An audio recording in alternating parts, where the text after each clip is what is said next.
Are you looking for a guide for this guy right here, the little sand lizard? Well, guess what? We're going to be covering it right today in today's video. Yes, we've got the skills, attributes, and even the pairings that you're going to be using with the sand lizard in this game. And honestly, the sand lizard is an exceptional pet that you might be even sleeping on right now. Hello, yes, smash the like, comment, and subscribe for more daily videos of me, MrSneakyy, an official Call of Dragons content creator. And we've got the Sand Lizard here, and he is coming up to the final ones that we need to do. We've got the Sand Lizard and the Venomous Lizard to complete the current war pets that are in the game, and they're all in one playlist. So if you do want to check it out, there is a playlist for all of those, and even some guides for you in regards to war pets. So when we're going into it though, obviously the Sand Lizard, you can capture this pet obviously all around. It's a really common pet to grab, but a lot of people kind of sleep on the lizards. I'm not going to lie, it's only now that they're starting to gain popularity because honestly each of the lizards are really good in their own right. So the Sand Lizard, what is the Sand Lizard good for? It is honestly really good in a variety of ways. You can bring a couple of these guys in your murder board, and if you're running like 2 mages or even 2 archers, 2 anything, and you run just 2 Sand Lizards, guess what? You're going to be healing each other and healing allies around, which is a very impactful thing in PvP. So the Sand Lizard skill is the only thing that you care about, honestly. Your legions heal up to 4 of your nearby legions every 6 seconds while in battle. The healing factor is 16, and this will be determined by the intelligence. So obviously that's one of the main attributes already that you can see, right? But there is a few things you can do with this pet, and this is why we need to go into it, because you can see this is the talented skill, the only skill that you can be gained from capturing that Sand Lizard. But when we go in, you can get self-heal stone aura, and you can see I actually have 2 of these already, and it is a spirit-based skill. And what this does is it transforms the AoE healing that you're doing to actually a single target focus, which is actually a really powerful effect, because then it increases the amount of healing as well by 3.6%, and you can make this go into even bigger numbers with some other skills, which we're going to go over, right? Because as I said, you've got the amazing self-healing stone aura there, right? And you've got all these different skills that you're going to go over. Hasty stone aura is a really good one because it allows you to reduce the cooldown of it with agility, which is a very powerful effect that if you want to, you could put this in. And this is if you go for the triple aura, you know, adaptation for the stone aura. What it will do is make your single target healing insane, because it's got obviously the self-healing on the stone aura, then the reduced cooldown from haste there, but then it will obviously, instead of AoE, you're going to increase it by 3.6%, which is obviously amazing on the self side. So that's what you can be doing on those 3 basic skills, right, which everyone can imagine you would do. But if you're going to do stuff like that, I would look for skills like Tranquility. And this is one that you're going to be putting on every build on this pet, I believe, because it's just going to grant more healing. And if you're already doing a self-heal, which is 3.6% stronger, and now you're doing another 2.2%, it's a massive amount of single target heal that allows you to sustain in the field. And like we said, if you don't do it in the self-healing way and you just run the stone aura with the hasty stone aura, allowing you just to keep rapidly AoE healing, you still be running Tranquility in that 3rd slot for this pet. And this will be basically your 4th skill in your Sand Lizard if you ran the whole single target package. But what would you do from here, MrSneakyy, you might be asking? And you could do a few things, honestly, I'm not going to lie to you. You can do a few things from the skill menu. So if you wanted to go more of a utility route, you can do stuff like that. Pure Strength is a really cool effect that allows you to remove a debuff effect. I think there's one which is for yourself. That's the one I was actually looking for. That's when you target someone, which is okay, but this isn't a pet that targets, right? It only does it to itself. And you get Gentle Breeze, that's the one. So you can put Gentle Breeze on this, and it allows you to basically reduce the amount of D-spells of, you know, effects on you, right? So it's a pretty cool one you can run. But also, Great Care. You know, if you want even more healing, Great Care, slap this on. It's really good. But I really like a different approach with it. I'm not going to lie. I like running a Counter-Strike and tough Counter-Strike setup, because if you're healing a lot and you're kind of tanky, what I like to do is actually allow my pet to deal some sort of physical based damage here with the endurance and doubling up on endurance here, making us even more tankier from enemies' war pets. So with the Sand Lizard, you could have obviously any of the setups that we've talked about up to the Tranquility, which is your 3rd and 4th slot. And then if you're looking for a 5th and 6th slot, I would definitely recommend Counter-Strike and tough Counter-Strike. And then you've got the fillers, as I said, Gentle Breeze, Guardian Oath's a really good one as well.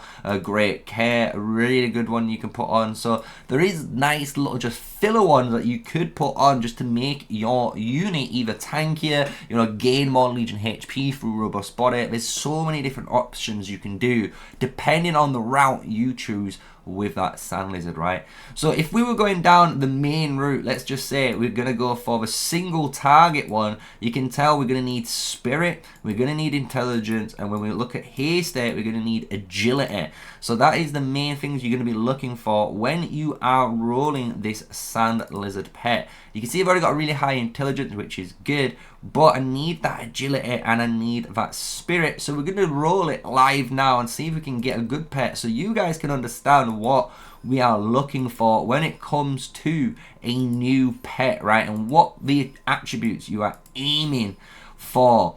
So right now we've got better Spirit, better Agility, which is good. Same amount of slots, but we've lost all that Intelligence. So we're not going to save this. This is actually a really bad trade on our behalf, because at the moment, all we've got is the Stone Aura, right? So we're going to just try it one more time and see if we hit something bigger, just to give ourselves more stats. And like, this is a little bit more of something you could take, but it's only gotten rid of one of those slots. So we're not going to keep it. We're going to keep going for either an epic or a legendary, and hopefully we get a better epic or legendary reroll when we do eventually hit it. But it's always good when you are doing this regeneration stage, when you are spinning through, that you do pay attention to these stats, because sometimes these blue guys have some really insane stats like this Agility, and you can just whack this on a basic pet like this one I've got right now, and you're good to go until you start working on that pet.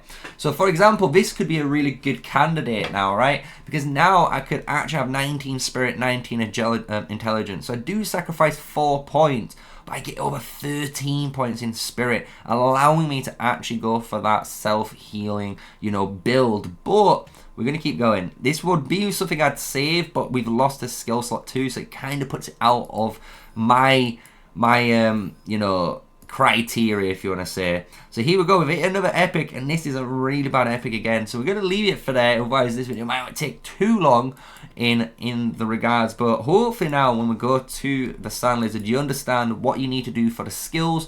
Just go back, and if you are looking for your different types of builds, you're always going to want Intelligence and Agility no matter what, just so you can have your Stone Aura really powerful, and you can get that hasty reduction as low as possible too, so you can keep the uptime on it, right? So that's the 2 skills you're definitely going to want. The 3rd skills are always going to be determined if you're going to go for the self-healing one, and if you're going to go for the self-healing one, go for Spirit. And then if you're not, and you're just going to keep that AoE healing build, which is a really good one, just look for the skills you want to put down, like maybe the tough Counter-Strike build, and you will just go for Endurance. So you'd be looking for an Agility, Endurance, Intelligence based sand pet, and that would be good to go for all your attributes, and that will let you heal your allies around really fast, and if anyone hits you, you're going to be dealing damage back, and on top of it, you will get some reduction from their war pet skill damage. So it's a really good combination of skills there that you can put on the Sand Lizard.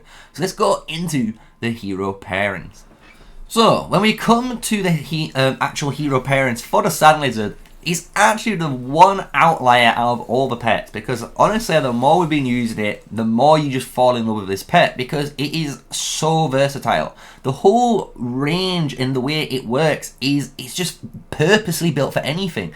So if you are running 2 mage marches, for example, if you ran something like a Valen, Wildeer, Lilia, and an Alwyn, or even if you were running, you know, the classic Fear and Atheist combo with a Wild Deer and Valen, guess what? If you were running that in a murder ball and you ran 2 actual sand lizards, you'd be surprised on how much sustain you are providing for you, your other march, and some nearby allies. And if other allies are doing the same thing, you'd be surprised how strong this combination is when it goes into the open field, right? You can also obviously put this on anything. The cavalry love it, because the cavalry love the ability to run 3 or 4 cavalry units and swarm down one target. And if you've got 2 guys with 2 sand lizards and then you've got a berserker Phaedric and maybe something else there on the next one, guess what? You are pumping a bunch of damage and self-healing your whole cavalry troop there in a massive cavalry specialist gameplay. So this is why the sand lizard honestly is great. And like I say, you can always make an argument for any of the marches. I've purposely thought, and you'll see this in the upcoming video, which I did hint at the end of the Strike Bear video, we do have one coming where all of the war pets are going to be ranked with different march combinations. And you'll see the sand lizard is just so good with every one of them. But I do love it with the archers, because the archers do get punished quite a lot, but with archer players specifically, you do get a bunch of counter-attack damage on certain heroes. And you can imagine in the future there's going to be more heroes with counter-attack damage where this pet will love it, because if you're healing and dealing more counter-attack damage, you're gaining value for those heals. And that's what's very, very key about it, right? So you can see here, if you really want to run it with anyone, you can run this sand lizard with any of the pairings and you will be happy with it. And it might be one of the pets, like I'm going to suggest after we do the tier list, might go to 3 pets for a free-to-play player. But I think you guys should be building, and no matter what, you will not go wrong with these 3 pets. So I hope you guys will look forward to that video. So that is it. That is all the things you're going to need to know about the pairings for the sand lizard, right? So if you're looking for any more information, basically slap a comment below and I'm gonna happy, you know, to answer those questions. But hopefully this will give you guys all of the abilities you want on your sand lizard. This could give you, you know, the ability to self-heal, go to your utility purposes, because you can see, actually on mine, I have gone for a really healing based build. And I've even actually put on Wild Agility just because I wanted a bit of march speed. So when I do get hasty departure, I can double up and get some really good march speed, some really good healing reduction, and obviously heal a bunch too. So that's the way I've got mine built at the moment. I'm going to probably fiddle it about now anyway once I've got the skills I really, really want for it. But honestly, you can just not go wrong with the sand lizard. So I hope you've enjoyed today's video on this war pet. It's the second to last one, and the final one that we are going to be covering, as you can imagine, is this nasty venomous lizard, which is honestly becoming again a fan favorite. So with all that said, smash a like, comment and subscribe until the next video on war pets, which features the venomous lizard here. And until then, stay safe, stay sneaky guys, and peace out.